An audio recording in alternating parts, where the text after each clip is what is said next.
as a, we're live on YouTube. So stand by. We're going live on Facebook. And you'll get to hear some pretty music.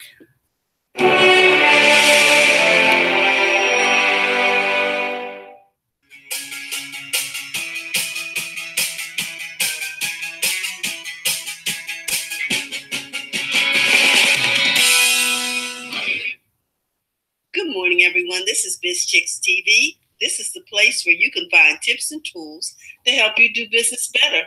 We're here to help you run a profitable business that's fun to run and to take the hassle out of your hustle. And today we're going to be talking tech with the Tech Divas.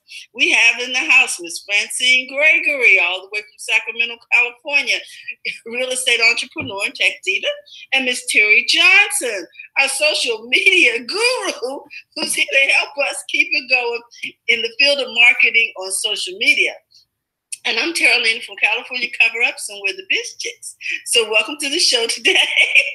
And we're going to be talking today in tech, Fran. Is that right? Yes, but before I go there, this segment is sponsored by California Cover Ups.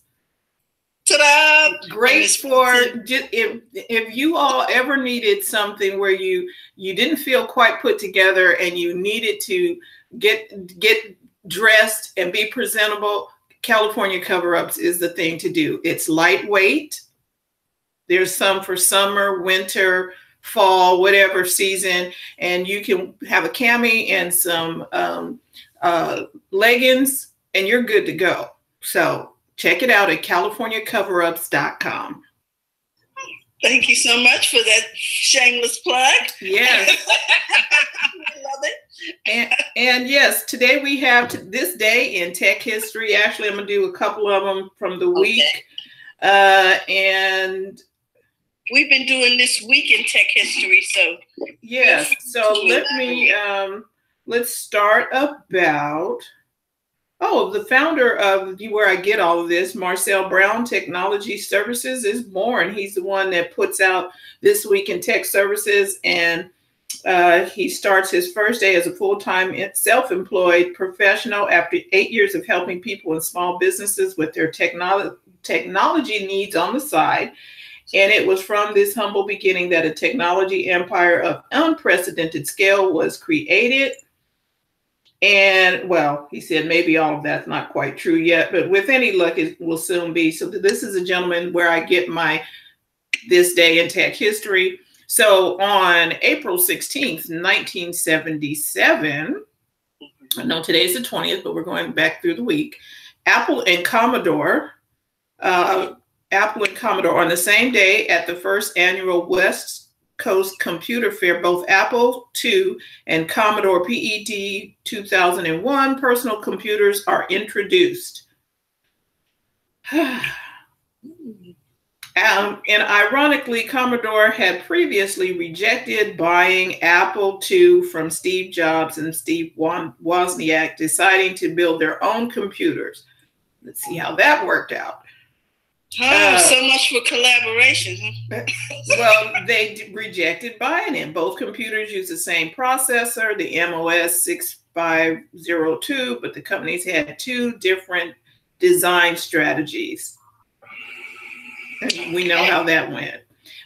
Surveyor 3 was launched on April 17th, 1967 from Cape Kennedy, Florida. And Osborne Executive is introduced. That's April 18th, 1983. The Osborne Computer Corporation officially announced the Osborne Executive Portable Computer, the follow-up to its extremely successful Osborne 1. Has anybody ever heard of that? Mm-hmm. This is a computer that, according to lore, took down the company known as the Osborne effect. The legend is that by leaking the announcement of this computer earlier in the year, dealers canceled all their orders for the Osborne 1, effectively destroying the company's cash flow and hindering operations going forward. This resulted in the cancellation of the company's IPO and eventually led to bankruptcy. Oh, loose lips sink ships. Huh? I'm like, wow, okay. Now, there's a story to tell in a boardroom when you're talking to your people. I'm like, shut up. Okay. Moore's Law was published. Electronics Magazine publishes an article by Gordon Moore, head of research for Fairchild Semiconductor and future co-founder of Intel, on the future of semiconductor components. And Moore predicts that transistor density on integrated circuits will double every 18 months for at least the next 10 years. This theory will eventually become to known as Moore's Law, and it still holds true to this day. That's probably why we have to do upgrades every time we turn around. And it still holds true. It is predicted that Moore's Law will continue to be valid through 2020 or later. Wow. And the last, Windows 98 is plug and what? Okay. During the Comdex Spring 1998 Windows World shows and in Chicago, a public demonstration of the soon-to-be released Windows 98 goes awry when Bill Gates' assistant causes the operating system to crash after plugging in a scanner. Really? Can you imagine? Instead of showing the plug and play capabilities, they were trying to demonstrate a blue screen of death. And if you have a PC and you know what that is visible by the entire audience, which immediately erupts in the laughter. After several seconds, Bill Gates famously responded, "That must be why we're not shipping Windows 98 yet." Ironically, the assistant, Chris Capocella, has moved up the executive ranks at Microsoft, recently being promoted to the position of Senior Vice President, Consumer Channels and Central Marketing Group. For Microsoft's sake, hopefully he'll present a much better marketing image than he did that fateful day. I bet that's a lesson he'll never forget. Yeah, and I don't think he'll repeat that, because something happened like that during one of Apple's events for the facial recognition. Dude, so when the guy picked it up to do it, it didn't recognize him because the assistant had been using it. Yeah. Had set it up, and he set it up with his face. Shut up. See, and this is why when you're having a workshop, you always run through the tech stuff. You always, is the bulb in the projector? Is the electricity on? Is it plugged in? Yeah, do we have something tactile in case the electronics don't work? You always do a run through, a beta test, if you will, you know, because you just don't want to be caught up there looking crazy. Okay. And then you have something in place in case it goes crazy. You know how to bounce back. Have a joke, do something, but be ready for the crazy. Pass out some handouts. You know what I'm saying? Okay, look, the slides aren't working. I'm passing out these handouts, and y'all just gonna have to draw pictures. You know what I'm saying? Something, but never be caught like that. That is just so crazy. Woo! I can't imagine how embarrassing that is. So we got Pat Murray over here from Durham, Skywriter, in the house, and she said another facial recognition fail happened because the presenter was wearing glasses. Now I think that has since been fixed, because I can wear glasses and my recognition will still happen on my phone. Yes. So they did work on that. Okay, because so one thing, people change their frames. A lot of things go on. So hair color. So yeah. Yeah. So they've gotten better at that. But yes. So wow. So what we got going on, Terry, in the world of Okay, do you want me to go? Because I gotta go. Yeah. Go ahead. Yeah, Terry, go. Terry, Lena, go. I'm gonna do this one thing, and this is probably going to set off TJ. Okay. The Cybersecurity Tech Accord was signed by over 34 tech companies. Do you guys know about that? No, tell us about that. Tell us more. Okay, it says that the Cyber Tech Accord is a public commitment among more than 30 global companies to protect and empower citizens online and to improve the security, stability, and resilience of cyberspace. They're signing the pledge to fight cyber attacks. And there's a large article over on several of the platforms. On Tuesday, 34 global technology and security companies signed a cybersecurity tech accord, a watershed agreement amongst the largest ever group of companies agreeing to defend all customers everywhere. This sounds like a cartoon, like a Marvel comic, to defend all customers everywhere from malicious attacks by cyber criminal enterprises and nation states. The 34 companies include ABB, ARM, Cisco, Facebook, HP, HPE, Microsoft, Nokia, Oracle, and Trend Micro, and many others, representing operators of technologies that power the world's internet communications and information structure. So if you want to read more, I'm going to let you do that, but I didn't want to go on and on. Mm-hmm. But you know what it made me think of? I saw a bunch of superheroes standing there. We're here to defend you in cyberspace. And I have a theory as to why they did that. You think? I think they came to the rescue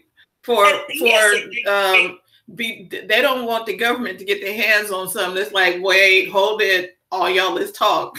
Because we can keep them out. And if we bind together like a little mini cyber United Nations, then we can negotiate with the government.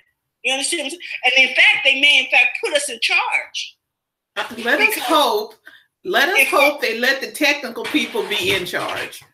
Because if they bind together, then they can't pit them against each other. Does that make sense, TJ? Yeah, that makes sense. So I like the fact that they formed a coalition. And now they're able, they collaborated, and now they're able to be the protector as opposed to the one who opened the floodgates and let everybody in.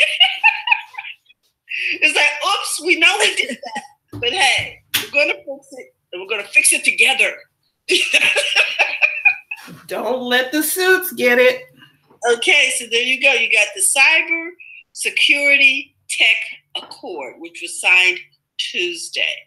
I wonder if, well, no, I'm not even going to go there because that's political. We're going to stay away from that. But yeah, so that's going on. And also, Amazon is putting their TVs in Best Buy because people want to touch and feel stuff. So I want you to know that was a collaboration. They formed a collaboration because it's working for the box store and the online e-commerce. So that's it for me, guys. I'm turning it over to you today.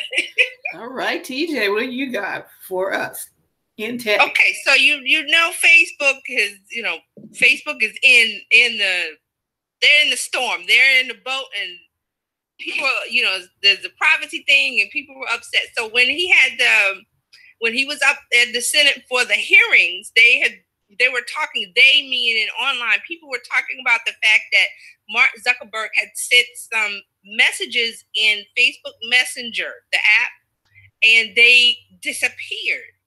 So people were buzzing about, he has a feature where he can take back messages once they're sent, because now in Facebook Messenger, when you send a message, it's sent. There's no retrieving it. Pull it back. Right, you can't pull it back. So because these few people, I don't remember how they found out, but there was a buzz about it that Mark Zuckerberg had the feature and he retracted some messages. So now I'm pretty sure they were working on it secretly. So now that, all this hubbub and everybody's talking about it, so now Facebook is testing an unsend feature. Well, they're calling it unsend. I don't know what they're going to call it, but you're going to be able to walk back a message, revoke a message. All that foolishness that you put out there.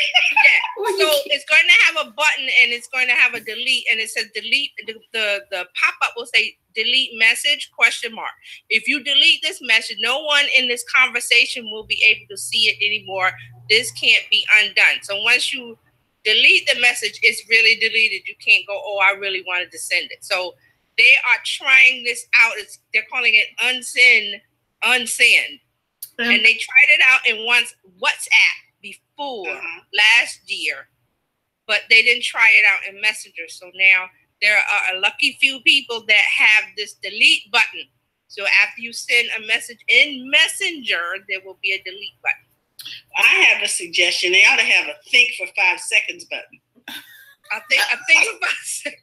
Just give it 5 seconds. Let's just let this marinate for 5 seconds. Think about it. Google Gmail has that. Gmail has, when you send, if you turn it on, when you send your email in Gmail, it will get, you can set it to like retrieve it in a few seconds, like 15 seconds or whatever. So if you hit the send button and you say, oops, I made a mistake, you get like 15 to 30 seconds to pull it back. That's cool. That's in Gmail? Yes. That's in Gmail right now. Yes. It's not a test. It's in there now. That's been there for a while. But we need to all turn that on our Gmail, because sometimes we be sending stuff and then we decide, ooh, did I really send that to my mother-in-law? Yeah, it saved me quite a few times, but it's there. You have to turn it on. It's the undo. You have to undo send, and you have to turn it on in your settings. In Google. In Gmail. In Gmail. Yeah, so here's something that came up. I read an article about the Russians were shutting down people's internet because people were trying to get an app or something that encrypts your text messages. And so they were shutting down parts of the internet trying to keep people from getting that. Right. I heard that too, that the government over there was trying to keep people from using this encryption feature because, over there, they're probably looking at everybody's messages. That's one of the things they do. They are monitoring stuff in Europe. So everybody say, dun, dun, dun, dun. Not Europe. This was specifically Russia. And it can see, they're monitoring. I know they monitor what happens in China and what if this was Russia. They were really looking at you. Everybody's screaming and hollering about, oh, they're seeing my stuff. No, they go over there and do more and see your stuff. I was reading an article this morning about the IT. They got this company that they have facial recognition everywhere in China. There's 25 million people in Beijing, and they got them all mapped and trapped. I believe it. Yeah. You remember that show? Remember over in Russia, the people there are used to it. Their citizens are used to being spied upon because they've been spied upon for years, ever since, the whole thing with Stalin and all that they're used to being monitored. We're not. I think we try to limit it also to just Europe, but think about it. I mean, the UK has had that closed circuit thing going for years, right? And so have we. We're on that traffic cam. Come on, people. Come on. Yeah, we have it, but it's more. I would say in Europe and Asia and those countries, it's more of it's a more upfront. They know it. They're born knowing. They're being monitored from within the womb. Yes, I don't want to start any conspiracies. So well, it's true. You know that picture they used to that TV show that used to come on, Persons of Interest. Persons of Interest. I was like, OMG, they're looking for people and finding them using, pinging off of somebody else's cell phone. I was like, wow. Yes, and listen, this what is it? Artificial intelligence in China they were saying it has solved over 100 cases, captured 2,000 criminals, and it's only been up since 2017 to this extent, and they're expanding on it. And they hope to sell it to other countries because it helps with terrorism, et cetera, et cetera. So here's the thing. If you don't have anything, if you aren't causing, mass destruction and stuff, you will be all right. Exactly. However, you will get caught. See, it's making it's making things harder for people to steal and harder for people to get away with stuff. Just like we talked about the ring on the front doors, the ring doorbells. Mm-hmm. And when you have that little sign up there, people are going to take it, oh, like, whoa, hang on a minute. Maybe I may not want to, go to that house to steal something, because you're going to be blasted on camera, and you can share that video with the neighborhood. You can share it with the police. You just on TV, dude. You need to quit. Just stop it. And people are, the dumb criminals will go and pull packages off the front porch. Yes. And seriously, with, full face, they don't even put a mask or nothing on. They just picking up stuff. I was like, wow. That's because most people who do those kinds of things aren't particularly techie. They're just desperate. Mm-hmm. Okay, thank you, Terry. You were nice, because that is not. I'm like, you are a stupid criminal. If you're gonna do it, at least be smart about it. You're a stupid criminal. Wow. Well, I'm gonna ask you guys this. Now we had the Facebook apology tour. Now we've got the Starbucks apology tour. Talk to us about social media, TJ. What are they apology? Start with that. Where do I start with that? Well, first of all, the police department came out with an immediate statement, which I think was the commissioner or whoever's in charge of the Philadelphia Police Department. He came out and said something that he shouldn't have said because he had to apologize yesterday. So there's mistake number one. Don't come out and without all the facts saying, the two people were belligerent and they did this and that. He did the right thing. He said the policeman did the right thing. Right. And he also said that the two gentlemen were belligerent and talking back and agitating. Did you see the video? What? But that's what I'm saying. That was before the video. Let's cut to the videotape. So he should have been like, we're investigating. Usually they come out and say, we're investigating. We're going to get all the facts and blah, blah, blah. This police whatever, the head of it, whatever, he came out and said things that his people told him without his PR person. Was she on vacation? Okay, they usually have PR people. Okay, can we back up and tell us what happened? Because I don't know what happened in the news. Oh, okay. So let's start. So was it Saturday or Sunday? It doesn't matter. It was last week. Whatever it was a day. And two young Black entrepreneurs who are real estate brokers, dressed casually as, sweats and whatever, decided that they were meeting another friend to discuss a real estate business in Starbucks. Now, everybody goes to Starbucks and they write their stories and they work on their this and they meet. That goes on all the time. And you don't have to buy anything. You're not required to buy anything to go in Starbucks. You can even go to Starbucks and ask for free water and sit down and they won't bother you. But on this instance, it seems that one of the gentlemen wanted to go to the bathroom, asked the manager, asked the person behind the counter, I think was the manager, and they said, no, you have to buy something. And him knowing his rights was like, he didn't really get into an argument. He just like, okay, and sat down because he knew that he didn't have to buy anything. So this person, the manager, decided within a few seconds of speaking to the gentleman to call the police to say they had trespassers that were, I don't know what she said, but trespassers or whatever. That's a gentleman who wanted to use the restroom, who refused to buy anything, and she wanted them to come and escort them out. Okay, so that's what she said. So they come. And the two gentlemen are sitting there, and they were on Good Morning America. So you can go to Good Morning America's website and watch their interview. They said that a few minutes after that, they saw the police coming in, and they knew exactly why they were coming. Because they asked the young lady, or whoever it was, the manager, for the bathroom code. Because you have to have a code. The code is on, and I did some investigation. The code is on the purchase slip when you buy something. Okay. I'm faulting Starbucks because they have different different Starbucks has different policies. So Yes. this is a corporate problem. They really need to have one policy, which they're working on now. But that's the after effect. Go ahead, Fran. So I'm asking, what city was this? Philadelphia.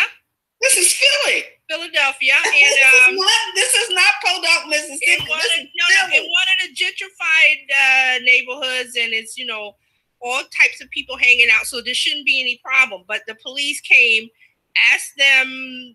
They didn't ask them anything. No, they did. They said they had a conversation with them. I don't remember the exact words, but they did talk to police. I think they asked them to leave or something, and they said, I'm not sure the exact wording, but I know there was a conversation, and then the police decided to take them in because they wouldn't leave. But all of this was on, people on tape, on their phones. On their phone. Starbucks. So there was a young lady there. Yeah, so there's a young lady there, Caucasian lady. She said she comes there all the time, a young millennial. She started filming because she knew it was wrong, because she says, I come in here all the time. And people come in all the time and sit down and don't order anything or whatever. And she knew it was wrong, so she recorded. So while they're in the midst of handcuffing the two gentlemen, the person that they're meeting, which is a Caucasian man, comes in and says, "Why are you doing this? They're here to meet me." And the two young men said they were meeting a third person. So when the third person showed up, which is this other man, the police was like, "No, it's done. We asked you to leave and you didn't leave, so we're going in." So all of this is on video with the and they did not resist. Yeah, they're not resisting. They're not talking. One of them is kind of smiling, like he knows. As soon as I asked for the bathroom, and when you interact with someone, you see their face and you know what's going on. So he already knew this was going to be a problem just by asking to go to the bathroom, asking for the code. Mm-hmm. So the gentleman that they were meeting came in. All of this is on videotape by the other person that was there, the young lady, and she's done interviews and she's talked about what happened. So all of that came to the police chief saying that they were belligerent and they were, as an excuse for why they were taken away, which the video shows they weren't. They didn't resist. They just stood. They didn't even speak. They didn't talk. They didn't do anything. One of them had a smile like he knows, I knew this was going to happen. This is going to be money in the bank because this is already. So the police chief gets on and says that his officers were in the right, which, he had to apologize yesterday. I believe he had to apologize because he needed to. Yeah. So he said, interviewed them. What's her name? Robin Roberts. Yeah, that's the interview. We've been through a lot. We've been through driving while black and walking while black, now coffee while black. There's no, people there. She and Robin brought up something saying that there are people out there that will want to say they did something wrong, and they did nothing wrong just by coming in. And there's people that say, "Oh, well, they should have bought something." Well, I don't have to buy anything because other people don't buy things. Why do I have to buy something? Okay, and so apparently Donna says the manager was fired or let go. Yeah. Let go and fired, I believe, are the same. That she might have been moved to another location instead of fired. Starbucks said that person is no longer working at that location. Take that as you want. They're not working at that. That's subject to interpretation. Well, should she be working there anyway? Because because I don't think that she represented the company well. Right, that's the whole problem. Here's the deal, Francine. They're going to shut down. What is it? Every company-owned store in the U.S. to do sensitivity training for half a day. And now I'm going to close with this because I want you to talk about this, TJ. Now they have coupons, fake coupons being sent out over the internet for reparation coffee. Reparation coffee, black coffee. That's supposed to be a joke. That's supposed to be a joke. And in the coupon code, it spells out the N-word. Fake coupon. Right. And they had the same problem something that happened at what other company was that? McDonald's. A couple of months ago, they had a problem with McDonald's, and so they had put out a fake coupon saying, I won't get one free or something for Black folks. And see, McDonald's is different because that's franchise owned, but company they operate under McDonald's brand and everything. But those are franchise owners. Mm-hmm. Starbucks is mostly company owned. They do have some independent shops that are franchise, but most of them are company owned. That's why they said all the company owned stores will close for half a day. To have they didn't say I don't know what they're calling it, some kind diversity training, diversity training, well, or what have you. And okay, but that's all great, but the person that did that, here's the manager. I mean, the manager, officer. I'm here to tell you that she's liable personally, corporately, because she represents the company. Exactly. Yes. And so that is why it is imperative that when you hire people or have them work for you, you need to specify what is acceptable and not acceptable for you online. Yes. How to answer. Okay, because even their personal Twitter or whatever profiles and stuff, the whole thing is your whole company is at risk if somebody tweets wrong, says something wrong, whatever. Okay, how about you don't say anything on behalf of the company? Well, how about these frat boys? I gotta go. I just heard about that one today. I'm not gonna touch it, but I will tell you that the LA Fitness in New Jersey had the same kind of thing happen with the Starbucks, with two Black men going into LA Fitness. And they called the person behind the counter that checks people in, called the cops and a whole thing. But they were saying with LA Fitness that they didn't want them there because they were taking pictures of themselves working out. Well, who doesn't?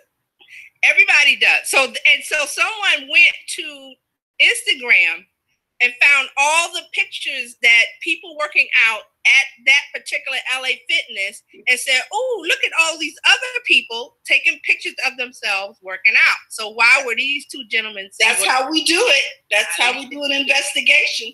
We talk about, even if you have a policy, we look at the practice. Right. If you allowed it, it is now policy. But see, the thing with this LA Fitness is just the story came out yesterday that all three employees were immediately fired because, like Fran said, this is something you're, as an employee, you representing the company. If it's not company policy to do this, because the one of the men was he was a member for 8 years. The other one was like a guest, like you can bring a guest in.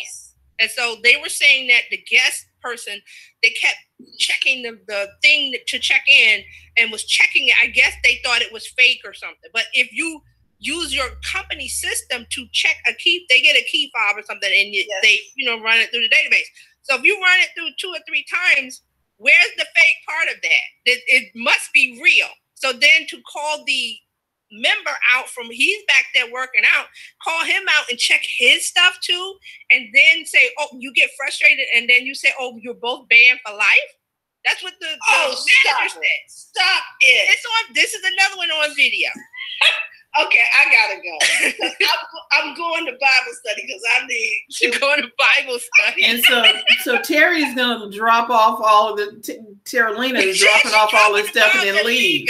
I'll see y'all later. Dropping the bombs and leaving. It is and so with social media, it is so important that you train the people that are working with you and let them know what your policy is. Personally, I would not want anybody speaking for the company, and it's difficult.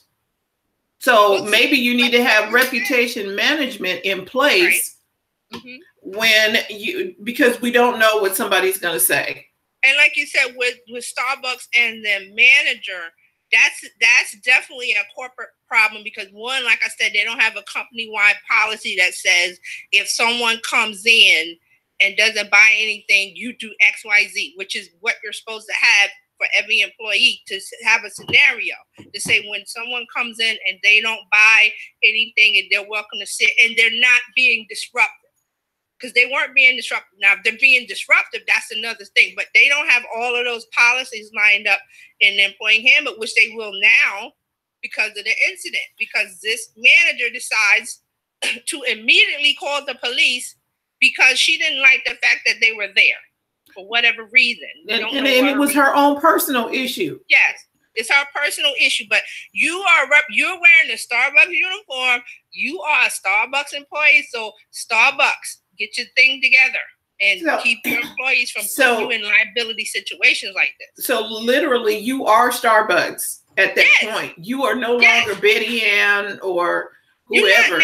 The same thing with UPS. You put on that UPS uniform. You are UPS. To the customer, to the public. You are UPS. McDonald's. You are McDonald's because you're wearing the insignia, the branding of the company. So that's why I said that Starbucks had a problem. They didn't know they had a problem. And it upset more people because Starbucks puts themselves out there as a progressive, we want to talk about racial incidents company. They put themselves out as caring, which is all the more shocking that they would have this one employee and maybe some others who do this, because another video came out in California where this African-American male took a video of the Starbucks letting the Caucasian male go to the bathroom with the code. They gave him the code. He didn't buy anything. Gave him the code. He went to the bathroom, and then he tried it, and they said, "No, you can't. You have to buy something." And he says, "Wait a minute. I got this video of," and when the guy came out of the bathroom, he asked the gentleman, "Did you buy something?" He said, "No." He said, "They gave you the code to go to the bathroom?" He said, "Yes." So he took all of that to the management, and they were like, "We don't care. You got to get out of here." So I guess management is going to be, see, it is interesting. The world is made up of individuals. Yeah. And the individuals tend, if they have little quirks or little things that are bothering them or whatever, how do you, and I'm asking this because I know nobody may have the answer, how do you weed that out before you hire somebody?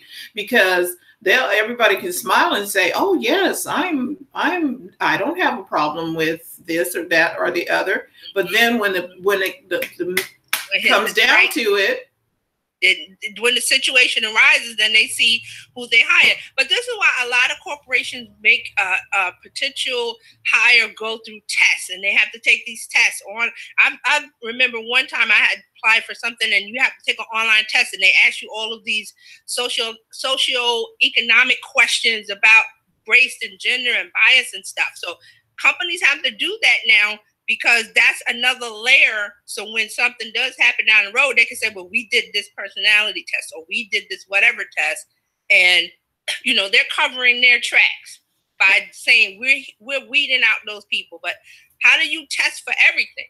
Like you said, it doesn't happen and it doesn't show up. So that's why you need reputation management, because somebody needs to talk for the company when this thing happens. And I like what Starbucks, the CEO did. He immediately reached out to the men and apologized. He went on Good Morning America. He went on the TV shows, the morning shows, apologized, and said that they're investigating, and they, gotten rid of. They said the person is no longer at that store. So I don't know if the person was fired or I read other things that there was a mutual decision for her to leave the company. I don't know, but whatever it is, they're not mentioning the details of her employment. She's not there at the store. So they immediately did not, the two men have legal representation, as they should have. Nobody should say, "Oh, they want to check." Why? They were just doing their business, running, doing real estate business. Nobody asked us. It's not like they're looking for money. No. And what happens when you become on stage? And I'm saying on stage, so now you're in the public eye. What happens? Especially if that person, especially if the people that represent you are not really representative of who you okay, are. Hold on. Pat says apologies are fine, but they don't have a record, Pat. They were prosecuted. They were put in.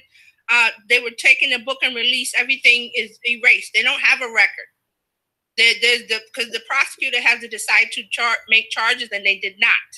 So the police took them in, but the prosecutor looked at it and said no, and let them go on their own recognizance. So they don't have any records. They don't have anything. And now my other thing is the police probably shouldn't have taken them in, but you don't know. You're listening to the store owner. See, this is the thing. A lot of people don't know when the police approach a situation like this. They usually, if it's certain groups of people, racial groups of people, they will ask questions and ascertain the situation. Yeah. Other people, other groups, they will just come up and start arresting or worse. Correct. That's the problem. They did not ask these gentlemen, what's going on. They did not ask the manager, what is the problem? They just saw two black men. Everyone else is another race. Let's just take them in. That's the problem. Yeah. To ascertain the situation. And the police have every right to do that. But there are some that will say, well, you don't know if they had a bad day or something's going on with their life and they're just angry and I'm just going to arrest everybody. But they have the discretionary leeway to ask questions to ascertain was there a crime committed and talk to the person who called and find out the situation. They did none of that. They came in, asked them to leave. They did not leave and say, okay, we taking you in. That's correct. What they did, which they're not really supposed to. They're supposed to ascertain the situation. Yeah, but they didn't. And so, and they're probably going like, I'm glad they didn't come after us, but it's a difficult situation, but this is all in social media. Okay. Let's Pat, when someone gets arrested, their records can be expunged and sealed or thrown out or erased. Yeah, because it's like they never existed, even though they were arrested. It's the judge, or even like I said, in the case they didn't go before a judge. The judge can seal a record, but they didn't get to that point because the prosecutor has to agree to press charges. The prosecutor has to say, I want to take this before a judge, but they did not. They didn't press charges, so there is no charge against them. There's paperwork, but there's no record. Nothing going on like the court, like it's going to follow you in history. Right. And see, and I'm pretty sure, I don't live there, but I'm just saying here, like in New York, they can seal your record or make it where it doesn't appear if there's no kind of, it has to be a two-side thing. And here's the other thing. On the other hand, what she did will live on because somebody captured it on video. This one employee almost brought down Starbucks. There was the boycott Starbucks. People are saying they're not going to Starbucks. They're still saying they're not going. They're putting out lists of African American coffee shops, saying go to these stores instead of Starbucks. So as a company, you do not want this kind of negative thing to live. You want to. First of all, you don't want it to happen. Wait, TJ. Everybody wants to go viral. I want my company to go viral. Really? Companies don't want to go viral. This is negative viral. They don't want this. They don't. It's like with the tiki torches. Remember the Charlottesville thing? And they were like, oh, tiki torches and khaki pants. Well, if you're Lee and you make khaki pants and you're tiki torches, you don't want your product associated with KKK rap. Nope. And you don't want, so again, there's brand reputation. You need to have a policy written for your brand reputation. If somebody wants to do this, how are you going to respond to that? You can't just.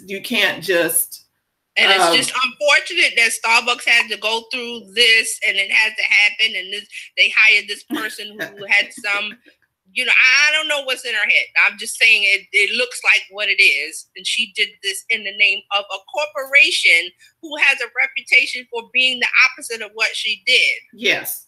And Pat says there's viral and then there's virus. I like that. This is virus. This was virus. This was not virus. And in the same case with LA Fitness, they immediately jumped on that, they fired the 3 workers. They said, we do not treat people like this, because this is a customer that been paying for 8 years, been a member for 8 years. Why would you harass someone like that? Why do you harass someone who's obviously a paid member? And you've seen the person come in 8 years, you kind of know who comes in and out. But they were saying, from what I read, they were saying this LA Fitness, that it was like late or early or something, and they were the only ones in there at that time. So like I said, I don't know. Your employees come to work and they have problems, they're upset, and they take it out on the customers. You don't want that. And Donna is saying, don't you think it's hard to keep the policies with that many people? Yes, it is hard to keep a policy, but you have to set one. And then when something happens, you have to step up. Right. And see, that's the problem. Starbucks does not have a policy for, they don't have a set general policy. Like in the Starbucks handbook, when you're employed, you're given a handbook that says do X, Y, Z. It wasn't in there. It was just kind of a soft policy amongst the stores that, people come in, if they don't order, that's fine. It's a soft policy. It wasn't written as legalese in a handbook. Now it's got to be written legalese at a hand. Now it's got to be written down. Let them go to the bathroom.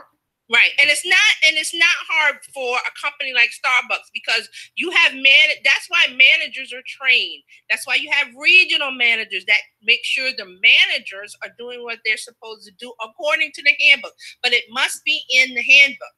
If it's not in the handbook, the regional managers can't enforce it and make sure the managers are doing what they're doing. So that's why I said from the start, it's Starbucks' fault, because they don't have a corporate policy for something that they were allowing people to do in a soft policy kind of way. And so they have to have a hard policy, because then the manager can go to the book and say, okay, we've got, what do we do? And it's in the book. So this person, they didn't have that. So this person decided to call the police because she felt like she could. Because there was nothing for her to fall back on in the book, or she wasn't properly trained, or whatever the reason was. And it's unfortunate that you cannot put a policy for somebody's attitude. Right. You can't police attitude, but you can put a policy in for your employees to act accordingly in this situation. And that's for the legal department to say, in case someone comes in and says blah, blah, blah, or does this, or tries to go to the bathroom without a coat, this is what you do. They didn't have that. Yeah. They had a soft policy, which does not work. And it failed. As you can see in this scenario, this soft policy failed. That's why you have to have hard policies. Yeah, and when they're hired, you're given a book and you're told what's right according to the company. And so here's my thing for all of us business owners. What is your policy? Do you even have a policy manual? Because you should have a policy manual written out, spelled out. This is how we handle this. This is what we do. And all of that should be written out and ready to go. And, a lot of people don't think about it, especially if you say you're a one-person business and you grow into a 5-person business, or you grow into a location where your employees are, say you have 3 employees and you got a location now. You never thought about how they're going to greet people, because you never had people to figure out before. But now you have to sit down with someone who's experienced in this type of thing. There are people out there that can help with the human resources and stuff like that can say, okay, now that you have a store and you have 3 employees, if someone comes in, a customer comes in and slips and falls, you do X, Y, Z. Or if a customer comes in and says something racially insensitive or whatever to the employee, what does the employee do? You have to have those things written out. You can't assume that they're going to do the right thing, because you are the company. You are the business. And anything that happens is going to fall on you. So like with the National Association of Realtors and California Association, and then the Sacramento Association of Realtors, we have to take a training on ethics. See, every year or every 4 years, whenever your renewal comes up, they want you to go through ethics training. Yes, because you're dealing with the public. Anytime a business is dealing with the public, like I said, you started out with just you, but now you have a location and you have employees. You have to learn what to do. You have to tell those employees when they're in a scenario, you have to give them strict instructions on how to behave, because the onus and the responsibility and the legal liability falls on you as the business owner. Yep. So because I said Starbucks, they didn't know they had a problem because they were operating on a soft policy and everything was going smoothly, and well, not smoothly, but they didn't have this kind of issue. And then to have this happen, now they saw, oops, there's a legal loop, because it's a legal loophole, because now these two men have a lawyer and they have every right to sue, and they will sue, and they will probably win and get damages. But you don't want this to happen as a corporation. And all they wanted to do is go to their local Starbucks like we all do. We all do this. Starbucks wants you to come in, because guess what? If you come in and you don't buy anything, maybe you're feeling the place out. I'm not sure what I want, but let me sit down and soak in the ambiance and talk to friends or meet someone. And then the next time I come, I may buy a little something. I may buy a little cake or a sandwich or a soda or a salad, or I may get some coffee. So this is how Starbucks is thinking, by letting people come in and sit down and not buy it, because the next time they may buy something based on ambiance and based how they get customer service. They're treated. Like I said, you can go to Starbucks and get free water. Why do you think they do that? They want to build up the goodwill, so the next time you come, you will buy a $10 coffee or whatever. Yeah, because you had a good experience from the free water and sitting down and talking to your friends and going, wow, this is a nice place to hang out. They just want you to experience the place, and you will come back if you have a good experience. And that is the goal of should be the goal of every company, is to make the customer experience top notch. Right. And not just for a customer, for a potential customer. I don't know you, Starbucks. I'm coming in to look around, because I don't know you. You have to look at it from the customer point of view. I don't know you as a business or a brand. So what do you offer that's free? A lot of businesses don't want to do anything for free, but you must pay before. But that's not the best way to do it. That's not the best way. You want to give them a little something. Here's something complimentary that's of value that you may want. Yeah. Yeah. And a lot of companies business owners do not see that. They're like, well, this cost me X amount of dollars and I must have someone pay for it. But if you're not giving a little something to compliment the potential customer, how are you going to get a customer? Because that person could go back and tell other people, well, I went to so-and-so and it wasn't a good experience. Well, I was thinking about going there, but now that you said that, I'm not going. Remember that word of mouth thing we talked about? I was going to bring that up. That's it. This is it. It's old school business. Word of mouth. People are not going to open up their wallets to you if they don't know you. So get to know them first. And when you do, that's how you are socially. Anyway, you would invite somebody to come over to your home and you offer them a cup of coffee, tea, water. How can I get you anything? So how are you today? You're just talking. So now when you go to Costco or BJ's or any grocery store on Saturdays, what is there? There are lots of little people with try this chicken sausage, try this cheese, try there's samples. Why? Because that manufacturer of that product wants you to buy it. But how are you going to buy it unless you try it? So they have to give it to you for free. They're not going to say, here's a sample, give us $1. No. I'm not going to do that.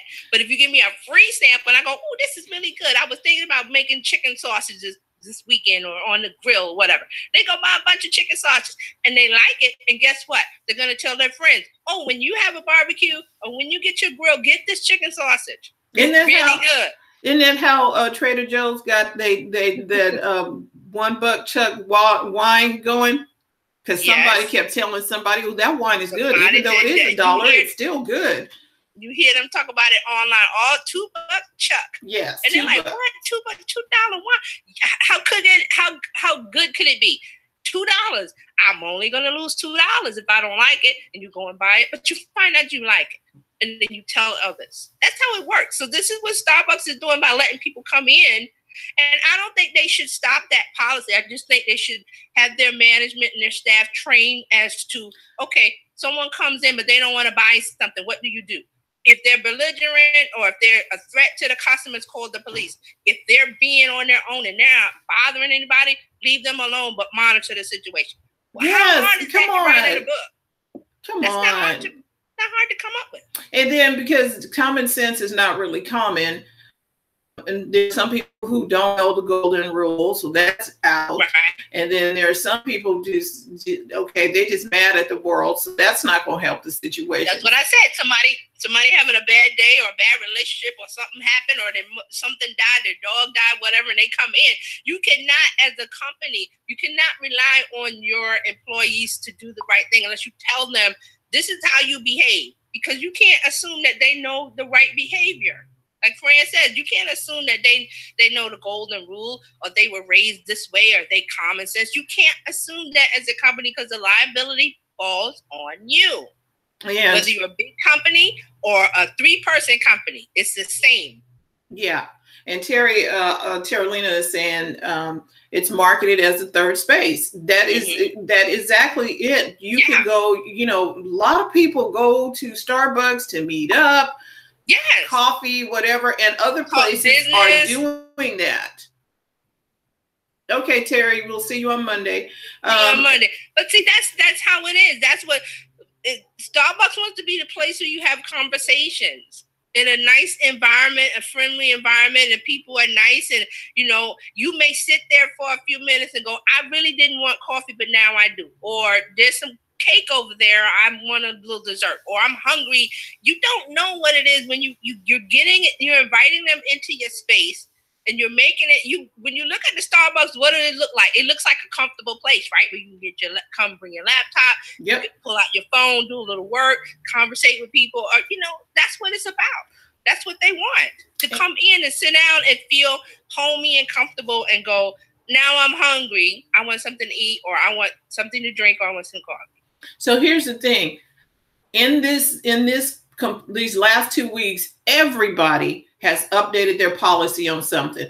I went into Google and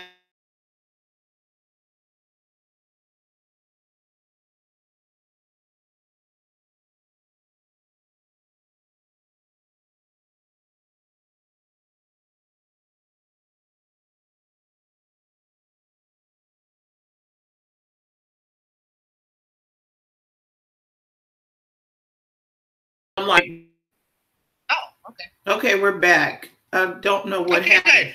That was weird. Yeah, we got frozen. So I was just saying, in this last couple of weeks, I have been getting notifications for updating policy all over the place. Right. I've seen it too. And I'm like, oh, wait, we've updated our policy. T-Mobile, everybody go in and do da-da-da-da. I was like, wow, okay. Because there was, with the GDPR, is that what it is? Yes, GDPR, the General Protection, I forgot what it is. General Protection Regulation, something about General Privacy Regulation Rules. Yes. For the EU, which is in Europe, but it affects us because, like I said, if you have a website and you have visitors that come from Europe, you're going to have a privacy policy and have a way for them to access the data that you collect on them, which is an email address. Yep. As simple as that. And most of the websites are trying to help you, like WordPress. Your hosting account should be doing something to help you become compliant with that. Yes, and you should talk to, if you have a website and you're not running it yourself, you have a webmaster, you should ask them, what are they going to do to make sure that you're GDPR compliant? If not, like I said, I think we'll do a show about it because we have until May 25th. So maybe next week or the week after. But I want to see what the conversation is going on and the different things you can do. Yeah. So in case you have questions about what do I do, well, we can answer. It's the top of the hour, and I want to thank everybody for tuning in. Donna and Pat and Terry and everybody watching live and on the replay. Thank you so much for tuning in, and we want to thank our sponsor, California Cover-Ups. And TJ Online, you can find her everywhere. Terry Johnson Online. Terry Johnson Online. Make sure you go to Attention Necessary, join that group so that we can keep you up to date on all things social media and digital marketing. And we'll be back on Monday. It's going to be another coffee thought. We're going to have some outstanding information. So thank you so much, everybody. We will talk to you Monday.